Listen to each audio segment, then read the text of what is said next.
a lot of the general isolation and suffering that people feel in the world today and throughout all of human history could stem from our tendency to view ourselves as beings in the universe, as separate entities, individualistic and ego-driven, rather than as an extension of the universe itself. And I don't even think that these are bad things. To be an individual who lives an authentic life, who truly embodies the idea of a person, they be themselves, they live fearlessly, they live truly and pursue their purpose, regardless of what any other person who is probably afraid to live that way thinks. You should live that way. You should be who you think you are, because there is nobody to be but yourself, and you are completely free to be who you are and to pursue whatever you want, whatever you see before you. You can do anything and no one else controls you.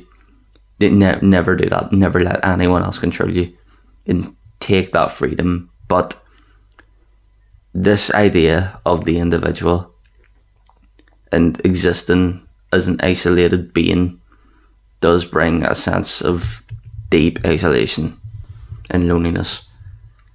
That feeling that you're drifting in this empty, meaningless existence, that you're alone, and that your life is pure suffering, and that there is no meaning to that suffering. You feel like you'll die alone, scared and empty. You could feel disconnected from the world and disconnected from all the other people that get this rare opportunity to experience living as a person. You ever hear that quote by I think Alan Watts, about how we are the universe experiencing itself, which is a core idea in Eastern philosophy that is somewhat absent in the hyper individualistic West, which again, individualism can have good elements and it breathes life and art into the world. But I've never been to any Eastern country to really feel and experience those ideas, like if they're super ingrained into the culture, like on a day-to-day basis. I will soon. I will travel to the East soon. But even now, having not been, I'm not so sure how present that idea is of us being more than just isolated creatures on the rock is in the East. If anyone watching is from an Asian country or has that cultural background or is just more educated than me, please comment on that. How present are those ideas of oneness with the universe in your everyday culture and lives? Because in the West, these ideas have also been harnessed by Stoic philosophers they believe that human beings were part of this whole. We aren't just randomly existing. We were birthed from the cosmos, from its particles and essence. Our individual consciousness came from the cosmos, and the soul of every single person came from this same whole entity that surrounds us. But we're here to have this temporary shared experience, and who knows what happens when it ends. But you need to remember that you are not alone. You and I, we are together.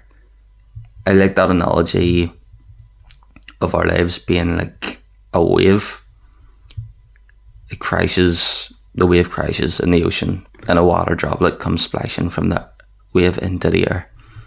In that period where the water droplet falls, in that brief period, that's life. And